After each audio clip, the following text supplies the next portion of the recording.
ಸಾಮಾನ್ಯವಾಗಿ ಸಸ್ಯಗಳ ಬೆಳವಣಿಗೆಗೆ ಸಾರಜನಕದ ಅವಶ್ಯಕತೆ ಇದೆ ಅಂತ ನಮಗೆಲ್ರಿಗೂ ಗೊತ್ತೇ ಇದೆ. ಹಾಗಾದ್ರೆ ನಾವೆಲ್ಲರೂ ಹೇಗೆ ಗಾಳಿಯಲ್ಲಿ ಇರುವಂತಹ ಆಮ್ಲಜನಕದ ಸಹಾಯದಿಂದ ಉಸಿರಾಡ್ತೀವೋ, ಅದೇ ರೀತಿಯಾಗಿ ಸಸ್ಯಗಳು ಯಾಕೆ ಗಾಳಿಯಲ್ಲಿರುವಂತಹ ನೈಟ್ರೋಜನ್ ಅಂದರೆ ಸಾರಜನಕವನ್ನ ಬಳಸೋದಕ್ಕೆ ಸಾಧ್ಯವಿಲ್ಲ?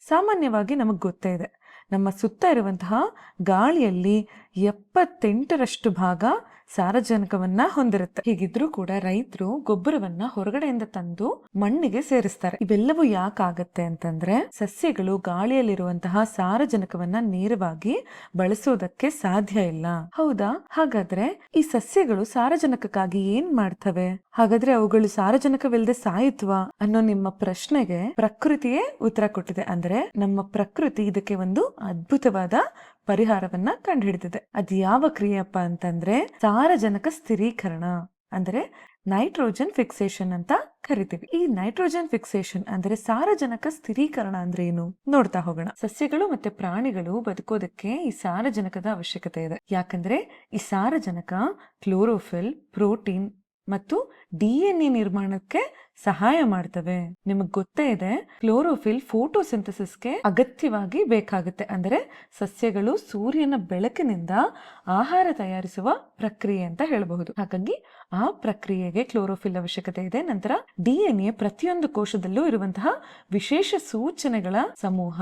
ಇದು ಸಸ್ಯಗಳು ಮತ್ತು ಪ್ರಾಣಿಗಳು ಹೇಗೆ ಬೆಳವಣಿಗೆ ಆಗ್ಬೇಕು ಮತ್ತು ಕಾರ್ಯನಿರ್ವಹಿಸಬೇಕು ಅನ್ನೋದ್ರ ಬಗ್ಗೆ ತಿಳಿಸ್ಕೊಡುತ್ತೆ. ಆದ್ರೆ ನಾನು ಆಗ್ಲೇ ಹೇಳ್ದ ಹಾಗೆ ಸಸ್ಯಗಳು ಗಾಳಿಯಿಂದ ನೈಟ್ರೋಜನ್ ಅನ್ನ ಅಂದ್ರೆ ಸಾರಜನಕವನ್ನ ನೇರವಾಗಿ ತೆಗೆದುಕೊಳ್ಳೋದಕ್ಕೆ ಸಾಧ್ಯ ಇಲ್ಲ. ಹಾಗಾಗಿ ಇದಕ್ಕೆ ಉತ್ತಮ ಪರಿಹಾರ ಅಂತಂದ್ರೆ ರೈಸೋಬಿಯಂ ಅನ್ನುವಂತಹ ಸಣ್ಣ ಬ್ಯಾಕ್ಟೀರಿಯಾ. ಈ ಮಟರ್, ಸೋಯಾಬೀನ್ಗಳು ಮತ್ತು ಮುಂತಾದ ದ್ವಿದಳ ಧಾನ್ಯ ಸಸ್ಯಗಳಲ್ಲಿ ಈ ರೈಸೋಬಿಯಂ ಇರುತ್ತೆ. ಈ ಸಸ್ಯಗಳ ಬೇರುಗಳಲ್ಲಿ ಕಾಣುವಂತಹ ಸಣ್ಣ ಗುಡ್ಡೆಗಳಿರುತ್ತಲ್ಲ, ಅದೇ ರೀತಿಯಾಗಿ ಕಾಣುವಂತಹ ಬೇರುಗಡ್ಡೆಗಳು ಇರುತ್ತವೆ. ಅಲ್ಲಿ ರೈಸೋಬಿಯಂ ವಾಸ ಮಾಡುತ್ತವೆ. ಈ ರೈಸೋಬಿಯಂ ಹೇಗೆ ಕೆಲಸ ಮಾಡುತ್ತೆ ಅಂತಂದ್ರೆ, ಗಾಳಿಯಲ್ಲಿರುವಂತಹ ಸಾರಜನಕವನ್ನ ಅಮೋನಿಯಾ ಆಗಿ ಪರಿವರ್ತಿಸುತ್ತೆ. ಈ ಅಮೋನಿಯಾ ರೂಪ ಸಸ್ಯಗಳಿಗೆ ಬಹಳ ಉಪಯುಕ್ತವಾದದ್ದು. ಹಾಗಾಗಿ ಆ ಸಸ್ಯಗಳು ಈ ಅಮೋನಿಯಾವನ್ನ ಹೀರಿಕೊಂಡು ಬಲಿಷ್ಠವಾಗುತ್ತೆ, ಆರೋಗ್ಯಕರವಾಗಿ ಬೆಳೀತಾ ಹೋಗುತ್ತೆ. ಅಷ್ಟೇ ಅಲ್ಲ, ಬದಲಾಗಿ ಈ ಸಸ್ಯಗಳು ಕೂಡ ರೈಸೋಬಿಯಂಗೆ ಆಹಾರ ಮತ್ತು ಆಶ್ರಯವನ್ನ ನೀಡ್ತಾ ಇದೆ ಅಲ್ವಾ.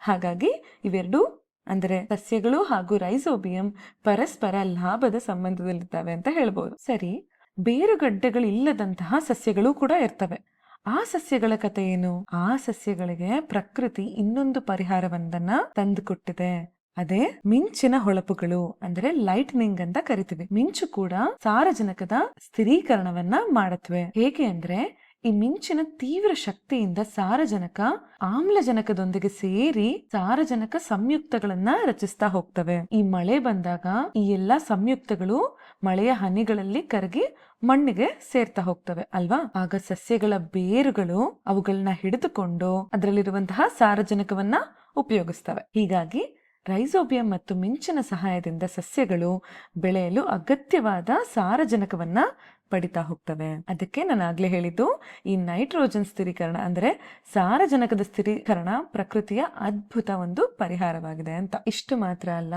ಈ ಪ್ರಕೃತಿ ಬೇರೆ ಸಮಸ್ಯೆಗಳಿಗೂ ಕೂಡ ಸಾಕಷ್ಟು ಪರಿಹಾರಗಳನ್ನ ಕಂಡುಕೊಂಡಿದೆ. ನಿಮ್ಮ ಸುತ್ತಲೂ ನೋಡ್ತಾ ಹೋದ್ರೆ ನಿಮ್ಗೆ ಖಂಡಿತವಾಗಿ ಪರಿಹಾರಗಳು ಕಾಣ್ತಾ ಹೋಗುತ್ತೆ.